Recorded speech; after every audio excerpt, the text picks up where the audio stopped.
નમસ્તે, કેમ છો તમે બધા? જય માતાજી, જય શ્રી કૃષ્ણ. મારું નામ અવની છે.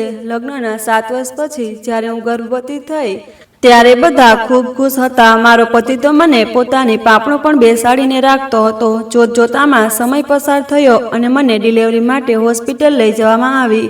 ઓપરેશનના કારણે હું બેહોશીની સ્થિતિમાં હતી. મેં મારું બાળક જોયું નહોતું, પરંતુ નર્સ અને ડૉક્ટર મારા બાળકને જોતા હતા અને વિચિત્ર વાતો કરવા લાગ્યા. હું તેમની વાતોનો અર્થ સમજી શકી નહોતી, પરંતુ મારી માતા મારી સામે આવી અને નફરતથી બોલવા લાગી. આ બાળકને જન્મ આપતા પહેલાં તું મરી ગઈ હોત તો સારું હતું.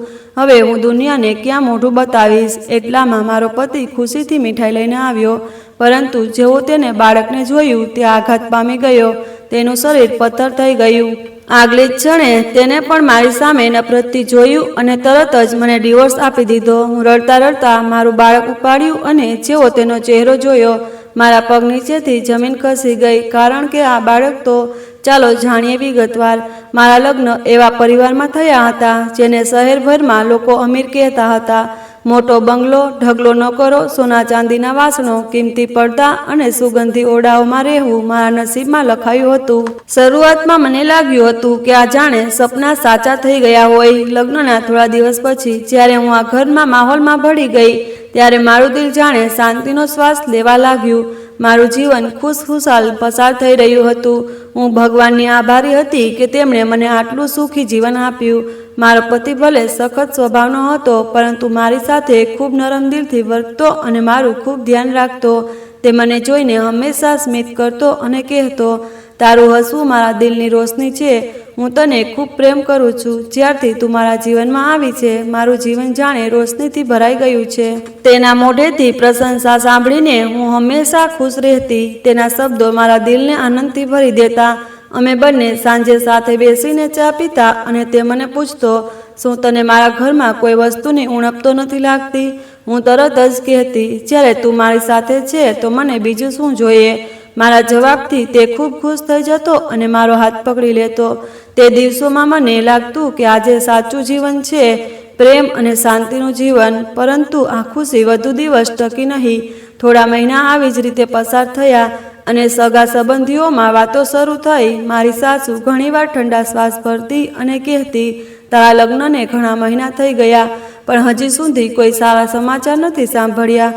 ખબર નહીં ભગવાન તારી ગોદ ક્યારે ભરશે. આ સંપત્તિનો શું ઉપયોગ જ્યારે ઘરમાં બાળકનું હાસ્ય ન ગુંજે? તેમના શબ્દો મારા દિલમાં તીરની જેમ ઘૂપી ગયા. હું શરમ અને દુઃખથી કાંઈ બોલી ન શકતી. રાત્રે જ્યારે એકલી ઓરડામાં બેસતી ત્યારે આંખોમાંથી આંસુ વહેવા લાગતા. ક્યારેક દિલ ઈચ્છતું કે બધું મારા પતિને કહી દઉં, પરંતુ પછી વિચારતી કે તે પણ પરેશાન થઈ જશે. તેથી હું મોટે ભાગે ચૂપ રહેતી. ઘરના અન્ય સભ્યો પણ મારી સાસુની વાતોથી પ્રભાવિત થવા લાગ્યા. જ્યારે કોઈ ફંક્શન હોય ત્યારે મહિલાઓ મારી નજીક આવીને ટોણા મારતી, હજી તો કોઈ સારા સમાચાર નથી. હું દેખાડાનું હાસ્ય લાવીને જવાબ આપતી, હજી તો કાંઈ નથી, આ બધું તો ભગવાનના હાથમાં છે, તે ક્યારે મારી ગોદ ભરે. પરંતુ અંદરથી મારું દિલ ચૂરચૂર થઈ જતું. રાત્રે બધા જ્યારે સૂઈ જતા હું જાગતી રહેતી. મારા પલંગ પર કરવટો બદલતી અને શાંતિથી આંસુ વહાવતી. હું વિચારતી, શું આજ મારું ભાગ્ય છે? શું હું હંમેશા માટે નિસંતાન કહેવાઈશ? પરંતુ બીજા દિવસે સવારે આંખોની સોજો છુપાવવા હું હાસ્યનું માસ્ક પહેરી લેતી, જેથી કોઈ ન જાણે કે હું આખી રાત રડી હતી. એક સાંજે જ્યારે મારો પતિ મોડો ઘરે આવ્યો, હું તેની રાહ જોતી હતી. તે ઓરડામાં આવ્યો અને મારી તરફ જોયું. મારી આંખો લાલ હતી. તેણે તરત પૂછ્યું, તું કેમ રડી રહી હતી?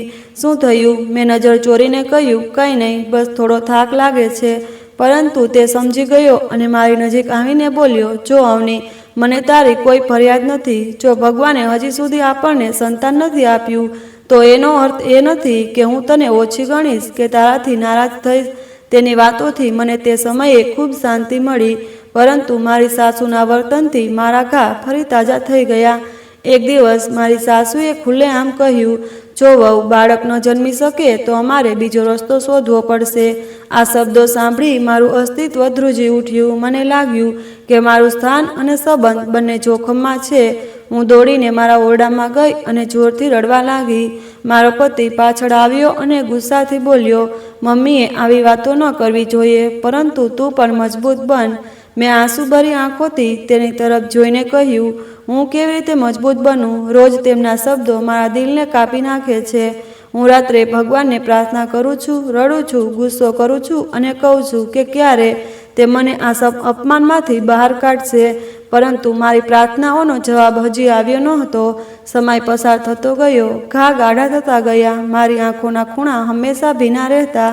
મારા પતિથી મને પ્રેમ મળ્યો હતો, પરંતુ દિલના કોઈ ખૂણે એ ડર બેસી ગયો હતો કે ક્યાંક તે પણ એક દિવસ મારા ધીરજથી કંટાળી ન જાય, ક્યાંક તે પણ મારી સાથેનું વર્તન ન બદલી નાખે. આ રીતે જે જીવન શરૂઆતમાં ખુશીઓથી ભરેલું લાગતું હતું, તે હવે ધીમે ધીમે બોજ બનતું ગયું. દરેક દિવસ આશા અને નિરાશા વચ્ચે પસાર થતો, દરેક રાત આંસુઓમાં ડૂબી જતી. અને આ રીતે મને પહેલીવાર અહેસાસ થયો કે સંપત્તિ અને આ જીવનની સુખ સુવિધાઓ બધું જ નથી.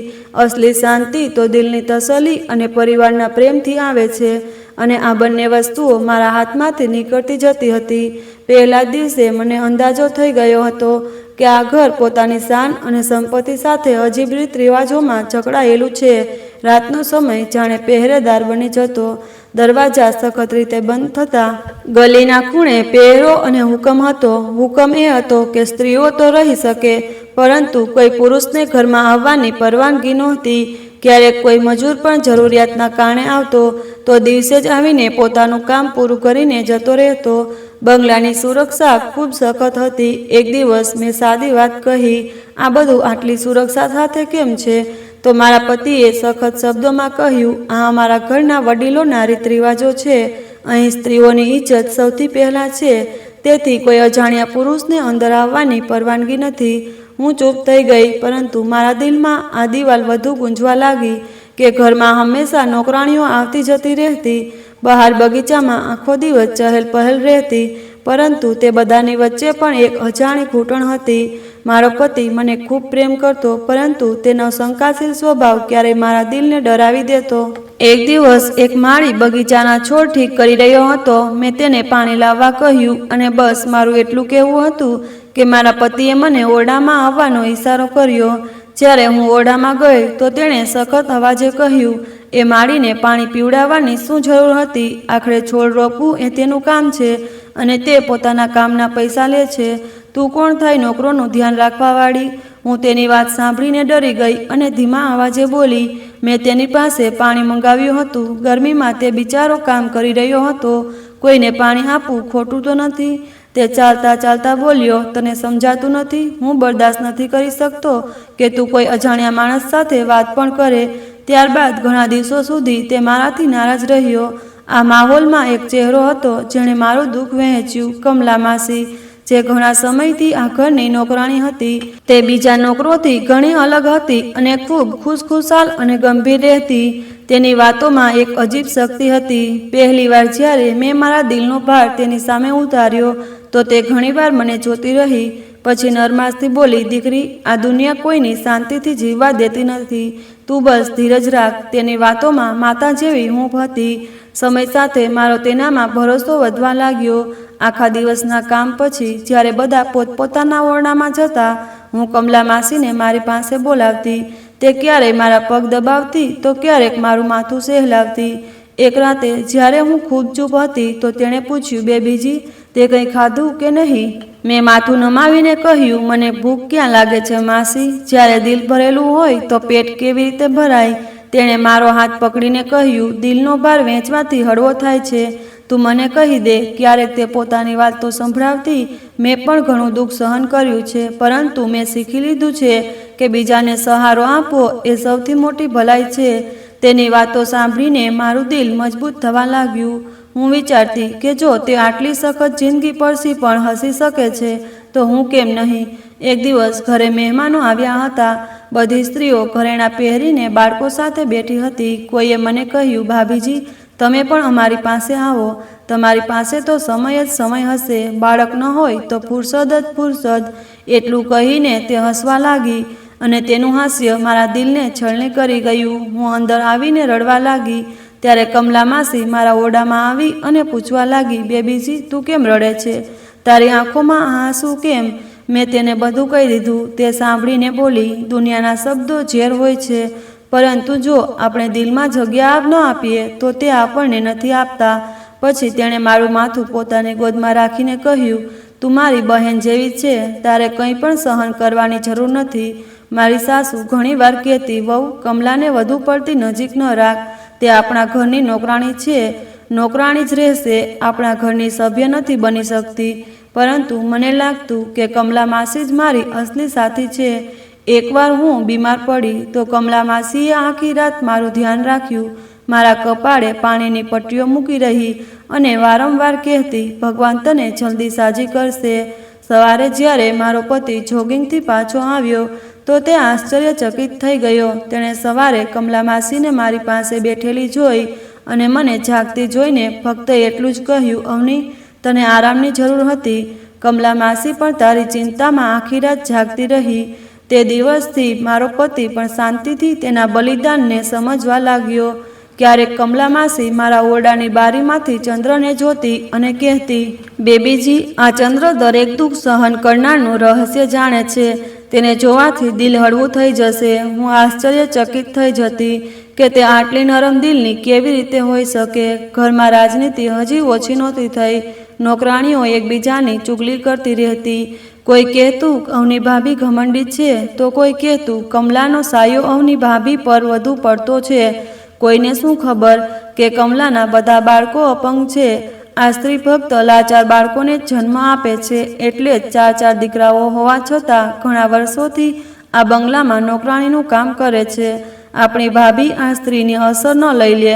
ક્યાંક એમને પણ બાળક થાય અને તે પણ લાચાર હોય. એક દિવસ એક નોકરાણીએ મારી સાસુના કાન ભર્યા કે અવની ભાભી હંમેશા કમલા સાથે રહે છે, બીજી નોકરાણીઓ સાથે વાત જ નથી કરતી. મારી સાસુએ મને બોલાવીને ઠપકો આપ્યો, આ બધું શું છે? કમલા આપણા ઘરની એ નોકરાણી છે જેને 4 લાચાર બાળકોને જન્મ આપ્યો છે. એટલું જ નહીં, ઘણા સમય સુધી તે પોતે પણ લાચાર હતી. તેનો એક પગ ખરાબ હતો, પરંતુ અમે તેની સારવાર કરાવીને તેના પર ઉપકાર કર્યો અને તે સારવારથી ચાલવા લાયક થઈ. તેના બાળકો પણ તેના જેવા જ છે, પરંતુ તારે તેનાથી દૂર રહેવું જોઈએ. તારી દુનિયા તેનાથી ઘણી અલગ છે. તું એક શ્રીમંત ઘરની વહુ છે અને તે અહીંની નોકરાણી. હું તેમની વાત સાંભળીને ચૂપ રહી. પછી કમલા માસીએ કહ્યું, તું ચિંતા ન કર, લોકો વાતો તો કરે જ છે. આ રીતે સમય પસાર થતો ગયો. મારા પતિનો ગુસ્સો, સાસુના ટોણા અને પરિવારના રીતરિવાજો મારા માટે દિવાલ હતા, પરંતુ કમલા માસી આ દિવાલમાં બારી જેવી હતી જેમાંથી રોશની આવતી. તે રોશની ક્યારેક પ્રાર્થનાના રૂપમાં, ક્યારેક કોઈ વાર્તાના રૂપમાં અને ક્યારેક એક એવા અહેસાસના રૂપમાં મારા દિલ સુધી પહોંચતી. જો તે ન હોત તો કદાચ હું ઘણી વહેલી તૂટી ગઈ હોત. કમલા માસીનો એક બીજો પાસો હતો જે બધાથી અલગ હતો. જ્યારે ઘરમાં ખાવાનો સામાન આવતો તો તે તેમાંથી થોડો ભાગ ગરીબોને દાન કરી દેતી. એક દિવસ મેં તેને રસોડામાં ચોખા અલગ કરતી જોઈ તો પૂછ્યું, આ ક્યાં જઈ રહ્યું છે?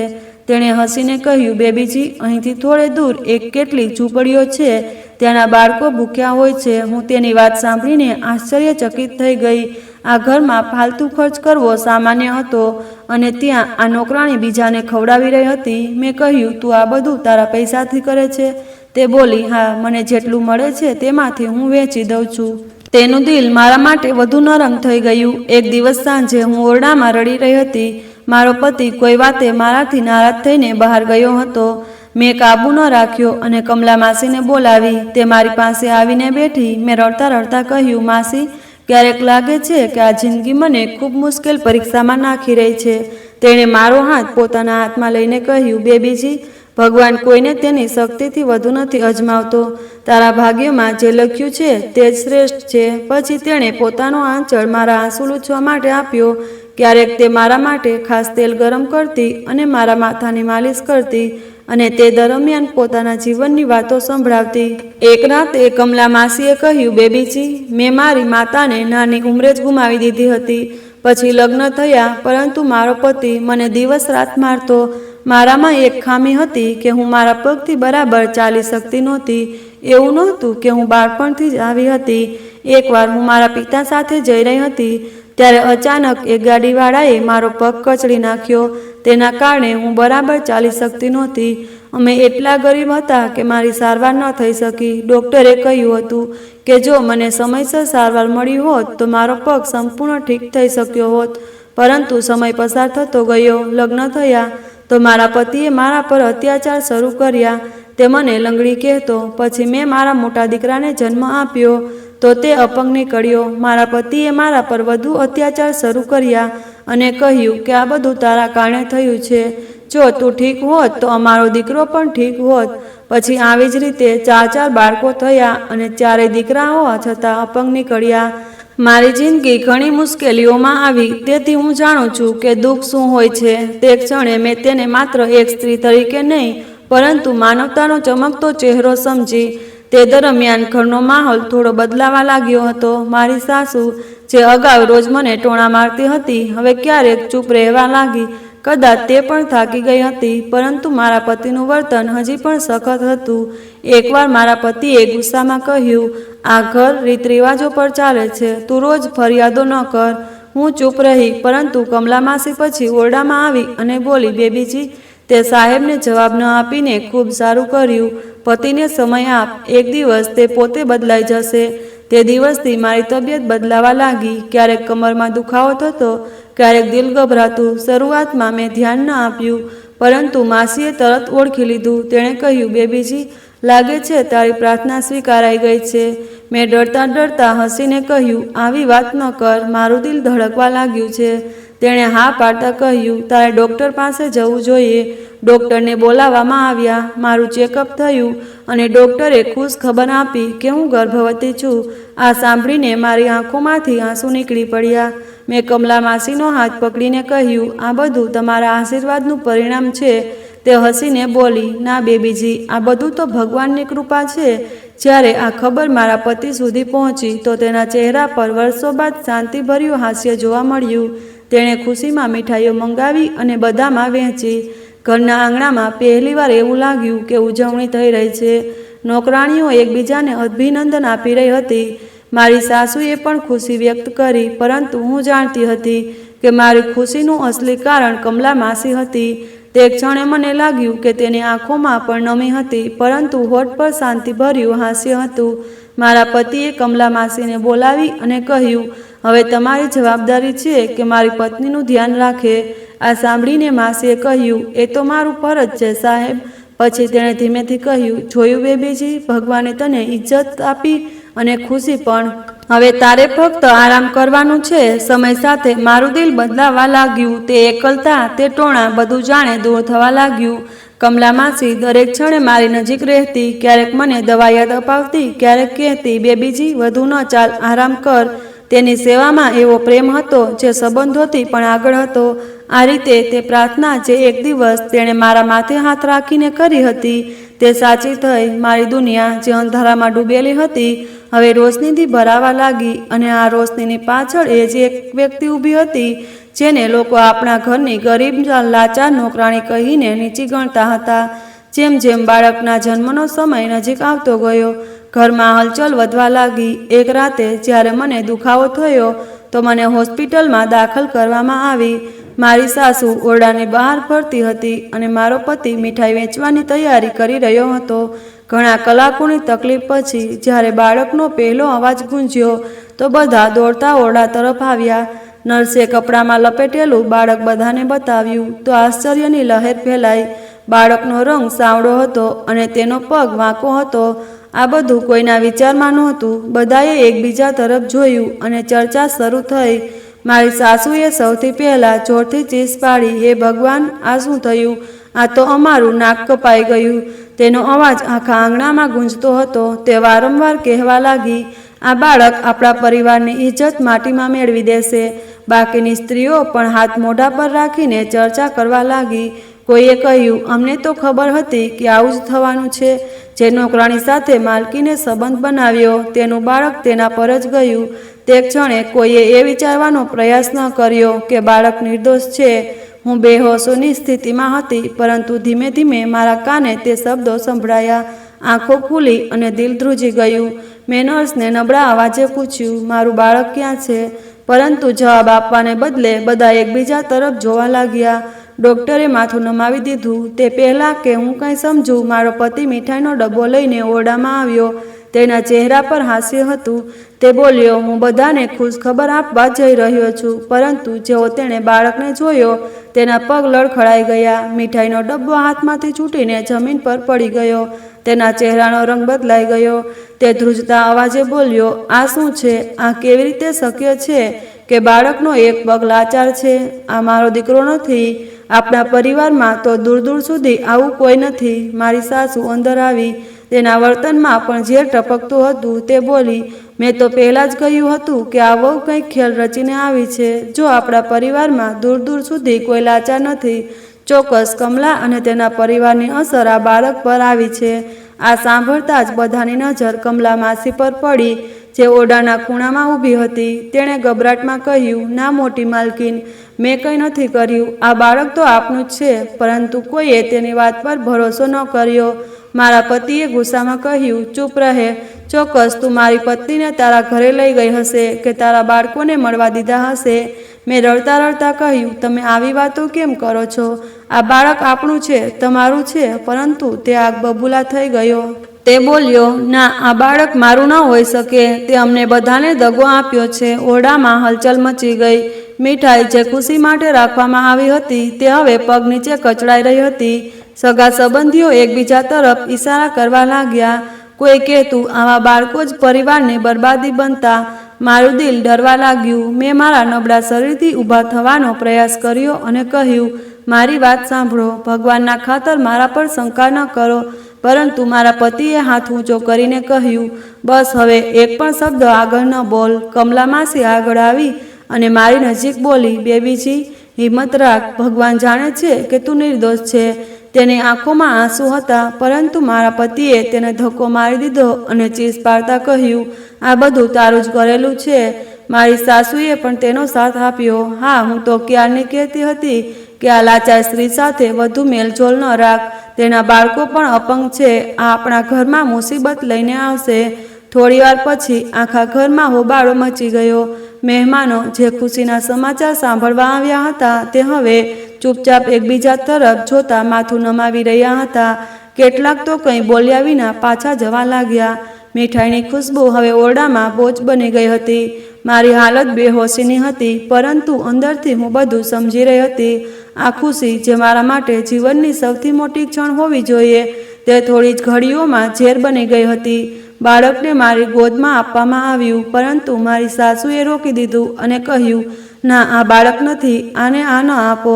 આ મોટા થઈને પોતાના પગ પર ચાલી નહીં શકે. આથી આપણી બદનામી થશે. મેં નબળા અવાજે કહ્યું, એ મારો દીકરો છે, મને આપો. પરંતુ કોઈએ મારી વાત ન સાંભળી. મારો પતિ ઓરડામાંથી બહાર નીકળી ગયો અને આંગણામાં જોરથી ભરવા લાગ્યો. કમલા માસીએ ડરતા ડરતા બાળક ઉપાડ્યું અને ધીમેથી મારી પાસે આવીને બોલી, બેબીજી, આ તારું બાળક છે, તેને ગળે લગાડ. દુનિયા ગમે તે કહે, હકીકત નથી બદલાતી. મેં ધ્રુજતા હાથે બાળકને ગોદમાં લીધું. તેનો શ્વાસ નરમ હતો. તેની આંખો બંધ હતી અને તે સંપૂર્ણ રીતે બેખબર હતું કે તેના જન્મે કેવું તોફાન મચાવ્યું છે. મારી આંખોમાંથી આંસુ ટપકવા લાગ્યા. તે જ સમયે મારો પતિ પાછો આવ્યો. તેની આંખોમાં શંકા, ગુસ્સો અને નફરત બધું ઝળકતું હતું. તે ગર્જના કરતા બોલ્યો, મેં મારી જિંદગીમાં આવો દિવસ વિચાર્યો નહોતો. આ કેવી રીતે શક્ય છે કે મારો વારસ પગથી લાચાર છે? આપણે તો દૂર દૂર સુધી આવું કોઈ નથી. મેં કહ્યું, તમે આ શું કહો છો? આ તમારું લોહી છે, મારો વિશ્વાસ કરો. પરંતુ તે સાંભળવા તૈયાર નહોતા. તેના શબ્દો ખંજરની જેમ મારા દિલમાં ઉતરતા હતા. આ રીતે તે ક્ષણે મારા માટે સૌથી મોટી ખુશી હોવી જોઈએ, તે પરિવાર માટે શરમ અને પતિ માટે શંકા બની ગઈ. જ્યાં હાસ્ય અને ખુશી હોવી જોઈએ, ત્યાં હું વિચારતી હતી કે નસીબે મને આ પરીક્ષા કેમ આપી. મારા પતિના દિલમાં ઉઠેલી શંકા ઝેરની જેમ ફેલાવા લાગી. તે સમજતો હતો કે મારો કમલાના પરિવાર સાથે સંબંધ છે, અથવા હું મદદના નામે ઘણીવાર તેના પરિવારને મળવા ગઈ હતી અને તેના દીકરાઓમાંથી કોઈ સાથે મારો ખોટો સંબંધ છે. મારી સાસુ વારંવાર કહેતી, તે તો અમારી વહુની ઇજ્જત માટીમાં મેળવી દીધી. મારી આંખોમાં આંસુ હતા. તેમણે ગુસ્સામાં કહ્યું, આ કેવી રીતે શક્ય છે? જો આ બાળક તારું જ છે, તો તેની અસર કમલાના પરિવાર જેવી કેમ છે? મારી સાસુ ચીસ પાડતા બોલી, હું તો ક્યારની કહેતી હતી કે આ કમલા સાથે મળીને કોઈ ખેલ રચી રહી છે. કમલા સાથે કોઈ સંબંધ ન રાખ. તે જ કારણે તેણે અમારી વહુને તોડી નાખી. મેં કહ્યું, ના મમ્મીજી, આવું ન બોલો. ભગવાનના ખાતર આવું ન બોલો. હું નિર્દોષ છું. પરંતુ તે કંઈ સાંભળવા તૈયાર નહોતી. તે જ સમયે મારા પતિએ અચાનક જોરથી કહ્યું, હું હમણાં નિર્ણય લઉં છું અને બધાની સામે જાહેરાત કરી કે હું તને ડિવોર્સ આપું છું. તે ક્ષણ એવી હતી જાણે મારા પગ નીચેથી જમીન ખસી ગઈ. માસી એક ખૂણામાં ચૂપચાપ ઊભી હતી, બધું જોતી હતી. મારા પતિ આગળ વધ્યા અને એક જોરદાર થપ્પડ મારા મોઢા પર મારી. પછી કમલા માસીને પણ નોકરાણીઓથી ધક્કા મારીને ઘરમાંથી બહાર કઢાવી દીધી. મને પણ ઘરમાંથી નીકળીને જવાનું કહેવામાં આવ્યું. મેં કહ્યું, કમલા માસીને છોડી દો. આમાં તેની કોઈ ભૂલ નથી, પરંતુ કોઈએ મારી વાત ન સાંભળી. કોઈ કહેતું, આ લંગડીના કારણે જ તે આપણા પરિવારના બાળકને આવું બનાવ્યું. ગર્ભાવસ્થામાં સારા લોકોની અસર લેવાથી સારું બાળક જન્મે છે અને ખોટા લોકોની સંગતમાં રહેવાથી ખોટું બાળક જન્મે છે. માસી ચૂપ રહી. તે ફક્ત મને જોતી હતી, જાણે તેની આંખોમાં કહેતી હોય, હિંમત રાખ. તેના હોઠ બંધ હતા, પરંતુ તેની શાંતિમાં ધીરજ હતી. તેની આ હાલત જોઈને મારું દિલ લોહીના આંસુ રડી રહ્યું હતું. મારી સાસુએ આવીને કહ્યું, જો આ બાળક મારા દીકરાનું લોહી હોત તો તેના પગ અપંગ ન હોત. આજ સૌથી મોટો પુરાવો છે કે તે અમને દગો આપ્યો છે. સગા સંબંધીઓ પણ તેની હામાં હા મળાવવા લાગ્યા. કોઈ આગળ વધીને કહેતું, આને ખૂબ ખોટું કર્યું, હવે તેને ઘરમાંથી બહાર કાઢો. હું મારા બાળકને છાતી સાથે ચાંપીને વારંવાર કહેતી, હું નિર્દોષ છું, આ બધું જૂઠું છે. પરંતુ કોઈએ મારો વિશ્વાસ ન કર્યો. મારો અવાજ બે ટુકડામાં ટકરાઈને રહી જતો હતો. તે જ સમયે મારો ભાઈ પણ ત્યાં પહોંચી ગયો. તેણે ખુશીના સમાચાર આપવામાં આવ્યા હતા. પરંતુ હવે જ્યારે તે અહીં આવ્યો તો હાલાત બિલકુલ અલગ હતા. મારા પતિએ તેની સામે કહ્યું, તારી બહેનને લઈ જા. હવે તેનો અમારા ઘર સાથે કોઈ સંબંધ નથી. મારા ભાઈએ પહેલાં આશ્ચર્યથી મને જોયું. પછી મારી સાસુના શબ્દો સાંભળીને તેના ચહેરાનો રંગ બદલાઈ ગયો. મોટા ભાઈએ ગુસ્સામાં કહ્યું, અવની, અમને તારા પર ખૂબ ભરોસો હતો, પરંતુ તે અમારી ઇજ્જત માટીમાં મેળવી દીધી. મેં રડતા રડતા કહ્યું, ભાઈ, મારી વાત સાંભળ. આ બધા ખોટું સમજી રહ્યા છે. જન્મ પછી કેટલાક બાળકો એવા હોય છે જેમાં ઘણી સમસ્યાઓ હોય છે. એનો અર્થ એ નથી કે હું જેની સાથે રહી, જેને મેં મારું દુઃખ દર્દ સંભળાવ્યું, મારું બાળક તેના પરિવાર પર ગયું. પરંતુ મારો ભાઈ પાછળ હટી ગયો અને બોલ્યો, અમે અહીં ઇજ્જત બનાવવા આવ્યા હતા, આ અપમાન જોવા નહીં. પછી તે પાછો વળીને ચાલ્યો ગયો. તે ક્ષણે મેં મારી દુનિયાને એક એક કરીને તૂટતી જોઈ. પરિવાર, સગા સંબંધીઓ, મારો પોતાનો ભાઈ, બધા મને આરોપ લગાવતા પાછળ હટી ગયા. હું એકલી રહી ગઈ. કોઈએ મારો વિશ્વાસ ન કર્યો. બધાને લાગતું હતું કે મારા બાળકમાં જે ખામી છે તે ભગવાનની દેન નથી, પરંતુ મેં જાતે બનાવેલી છે. મારો ગુનો સાબિત થઈ ગયો હતો. કમલા માસીને પણ ઘરમાંથી કાઢી મૂકવામાં આવી. મારા પતિએ જોરથી કહ્યું, હમણાં જ અહીંથી નીકળી જા. તારું મોઢું હું વધુ જોવા નથી માગતો. કમલા માસીએ માથું નમાવી દીધું અને કંઈ ન બોલી. મેં હાથ લંબાવીને કહ્યું, માસી, મને છોડીને ન જા. હું એકલી રહી જઈશ. તે ધીમેથી બોલી, હું ક્યાંય નથી જતી બેબીજી. તું જ્યાં જઈશ હું તારી સાથે રહીશ. આખરે તે ઘર જેના ઓરડાઓ ક્યારેક મારા હાસ્યથી ગૂંજતા હતા, તે આજે મારા માટે અજાણ્યું થઈ ગયું. હું તલાકશુદા થઈ ગઈ. આરોપોનો ભાર ઉપાડીને એક ખૂણામાં ઊભી હતી. મારી સાસુ જીદભર્યા અંદાજમાં નજર નમાવતી હતી. મારો પતિ સખત રીતે નજર ફેરવી રહ્યો હતો. મારો ભાઈ મારો સાથ છોડીને ચાલ્યો ગયો. દુનિયા મને ગુનેગાર કહેતી હતી. ફક્ત એક સાયો હતો જે મારી સાથે ઊભો હતો, કમલા માસી. ઘરના દરવાજા મારા માટે હંમેશા માટે બંધ થઈ ગયા. પતિના શબ્દો અને ભાઈના ટોણા મારા દિલ પર હથોડાની જેમ વરસતા હતા. હું મારા બાળકને ખૂણામાં લઈને રડતી હતી. હું અને માસી ગલીના ખૂણે બેઠા હતા. માસીએ મારા માથે હાથ મૂક્યો અને કહ્યું, બેબીજી, આ બધું સમયનો ખેલ છે. લોકો ગમે તે કહે, પરંતુ તારે હિંમત ન હારવી. સત્ય એક દિવસ બધાની સામે આવશે. મેં રડતા રડતા કહ્યું, માસી, મેં કયું પાપ કર્યું? મા બાળક મારું છે, મારા પતિનું છે, અને તે આ વાત નથી માનતા. માસીએ મારા આંસુ લૂછતા કહ્યું, લોકો આંખોથી નથી જોતા, તેઓ કાનથી સાંભળે છે અને જીભ પર ભરોસો કરે છે. હમણાં તે જ બધા પર ભારી છે, પરંતુ હું જાણું છું કે તું નિર્દોષ છે. તેના શબ્દો મને અંદર સુધી શાંતિ આપી ગયા. માસી મને પોતાની સાથે પોતાના ઘરે લઈ ગઈ. ત્યાં લાઈનમાં એક પછી એક તેના ચારેય અપંગ દીકરાઓ બેઠા હતા. તે બધામાં કોઈને કોઈ ખામી હતી. તે બધાને જોઈને મારી આંખોમાં આંસુ આવી ગયા. બીજા દિવસે સવારે હું આંગણામાં બેઠી હતી ત્યારે કેટલીક સ્ત્રીઓ જોરથી વાતો કરવા લાગી. એકે કહ્યું, જો આ એ સ્ત્રી છે જેણે પરિવારની નાક કપાવી. બીજી સ્ત્રીએ હસતા હસતા કહ્યું, હવે જો એને કોઈ સહારો નહીં મળે. મેં ચહેરો નમાવી દીધો અને ઝડપથી ઓરડામાં પાછી આવી ગઈ. માસી મારી પાછળ પાછળ આવી. તેણે દરવાજો બંધ કર્યો અને કહ્યું, બેબીજી, બીજાની વાતો પર ધ્યાન ન આપ. આ એ જ લોકો છે જે કાલ સુધી તારી સાથે ખાતા હતા અને આજે દુશ્મન બની ગયા છે. તે દિવસે સાંજે એક જૂનો નોકર આવ્યો. તે ઘણા વર્ષોથી મારા સાસરે હવેલીમાં કામ કરતો હતો. તેણે ધીમેથી કહ્યું, બેબીજી, મને ખૂબ અફસોસ થયો કે આ બધું થયું, પરંતુ તું ચિંતા ન કર, કમલા તારો સાથ નહીં છોડે. આ સાંભળીને મારી આંખો ભરાઈ આવી. મેં વિચાર્યું, કદાચ હવે મારો અસલી સહારો એ જ છે. એક એવી સ્ત્રી જે ગરીબ હોવા છતાં મને માતાની જેમ સંભાળે છે, મને પોતાની સાથે ખવડાવે છે. તે મારી નજીક આવીને બેઠી અને બોલી, બેબીજી, લોકોએ મને આખી જિંદગી ટોણા માર્યા. લોકો કહેતા કે હું મનહૂસ છું, પરંતુ મેં શીખી લીધું કે ટોણા ફક્ત કાન સુધી જ આવવા જોઈએ, દિલ સુધી નહીં. તારે પણ મારી જેમ બની જવું જોઈએ. મેં થાકેલા અવાજે કહ્યું, પરંતુ જ્યારે અપનાઓથી ઘા મળે તો તે કેવી રીતે સહન થાય? ભાઈ, પતિ બધાએ મને ધિક્કારી દીધી. કમલા માસીએ મારો હાથ પકડીને કહ્યું, હું તારી મા સમાન છું. હું તને ક્યારેય એકલી નહીં છોડું. કેટલાક દિવસો આમ જ પસાર થયા. મહોલ્લાના લોકો મને જોતા જ રસ્તો બદલી દેતા અને ચુગલીઓ કરતા. લોકો કહેતા, આ એ જ છે જેને તલાક થયા છે. કોઈ કહેતું, એનું બાળક તો અપંગ છે. હું અંદરથી તૂટી ગઈ. પરંતુ કમલા માસી દરેક દિવસે મારી પાસે ઊભી રહેતી. તે મને ખાવાનું આપતી, મારું કામ કરતી. જ્યારે હું નબળી પડતી તો તે મારા બાળકને પોતાની ગોદમાં લઈને ઘૂંટડે થપકી આપતી.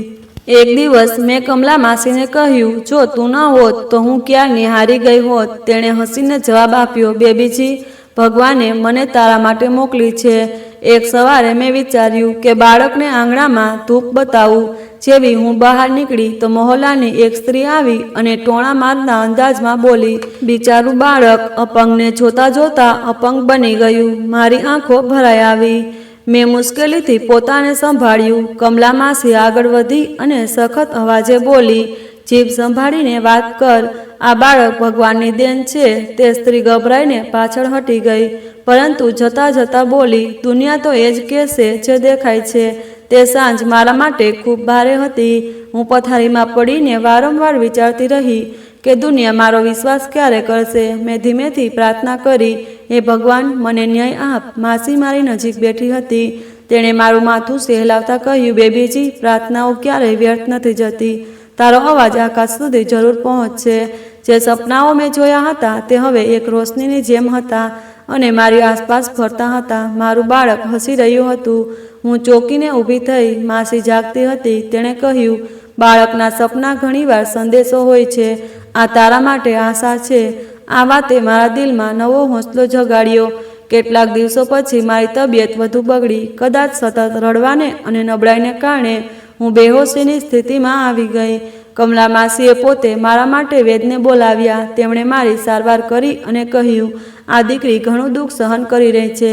એને આરામની જરૂર છે. કમલા માસીએ શાંતિથી કહ્યું, હું એનું ખૂબ ધ્યાન રાખીશ. તમે બસ પ્રાર્થના કરો અને જલ્દીથી એની તબિયત ઠીક કરો. આ રીતે સમય પસાર થતો ગયો. દુનિયાના ટોણા અને આરોપો ઓછા ન થયા, પરંતુ માસીની હાજરી મારા માટે સહારો બની. દરરોજ તે મને સમજાવતી, હિંમત આપતી, કહેતી, આ બાળક તારો સહારો બનશે. મેં તેની વાતને દિલથી માની લીધી. હવે મારો હેતુ પણ એ જ હતો. મારું બાળક જેવું પણ છે, જેમાં જે ખામી છે, હું તેને પરવરિશ કરતી રહીશ, તેનું ધ્યાન રાખીશ. માસીના ચારેય દીકરાઓ એક બાજુ બેઠા હતા. માસી તેમને પોતાના હાથે ખવડાવતી, તેમનું ખૂબ ધ્યાન રાખતી. આખરે તે તેમની મા હતી.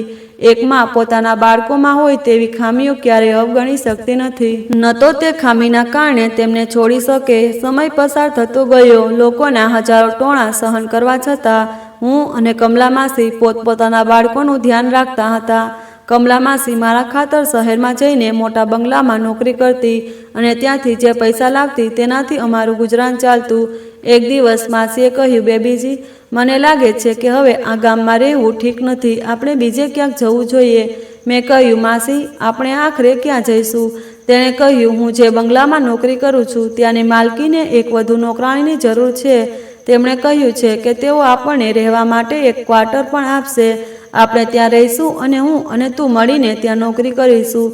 મેં કહ્યું, આ રસ્તો તો બિલકુલ ઠીક છે. પછી અમે બંને ત્યાં નોકરી કરવા ગયા અને ત્યાં જ રહેવા લાગ્યા.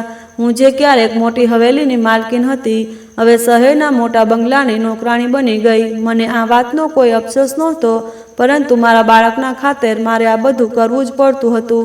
અહીં ખૂબ શાંતિ હતી, કોઈના ટોણા નહોતા. અમે મહેનત કરતા અને મહેનતથી પૈસા કમાતા. કમલા માસી પોતાના ચારેય બાળકોનું ધ્યાન રાખતી અને હું મારા દીકરાનું ધ્યાન રાખતી. અહીંની માલકીન ખૂબ સારી હતી. એ એકલી હતી, તેની આગળ પાછળ કોઈ નહોતું અને તે એકલી જ આખી જાયદાદ સંભાળતી હતી. તેમણે અમને રહેવા માટે એક ક્વાર્ટર આપ્યું હતું, જેમાં હું અને કમલા માસીનો પરિવાર રહેતો હતો. અમારી જિંદગી મોટાભાગે શાંતિથી પસાર થઈ રહી હતી. હું મારા બેટાને ગોદમાં લઈને પ્રાર્થના કરતી કે એકને એક દિવસ આ મારો સહારો જરૂર બનશે. ધીમે ધીમે મારો દીકરો મોટો થઈ રહ્યો હતો. માસી ઘણીવાર મારા દિલ પાસે બેસી જતી અને તેને પ્રેમ કરતી. તે કહેતી, બેટા, દુનિયા ગમે તે કહે, તેના પગ ક્યારેય અફસોસ ન કર. હું ફક્ત તારા માટે પ્રાર્થના કરી શકું છું. જેમ મારી જિંદગી બરબાદ થઈ, મારા બાળકો લાચાર છે, તેમ તું લાચાર ન રહે. ભગવાન એક દિવસ ચમત્કાર જરૂર બતાવશે. પછી કમલા માસીની પ્રાર્થના એક દિવસ પૂરી થઈ. એક દિવસ એવો ચમત્કાર થયો જેણે બધું બદલી નાખ્યું. મારો દીકરો 1 વર્ષનો થયો ત્યારે તેણે અચાનક જમીન પર પગલું ભર્યું. તેને જોઈને મારા હોશ ઉડી ગયા, કારણ કે તે એક પગલું ભરીને નીચે પડી ગયો. તેના પગ, જે જન્મ વખતે પાછળથી તરફ વળેલા હતા, તે તેના વધતા શરીર સાથે ધીમે ધીમે સીધા થઈ રહ્યા હતા. હું ખૂબ ખુશ થઈ. જ્યારે મેં આ ખબર માસીને આપી તો તેની આંખોમાં પણ આંસુ આવી ગયા. એક દિવસ માસી મને શહેરના એક ડૉક્ટર પાસે લઈ ગઈ.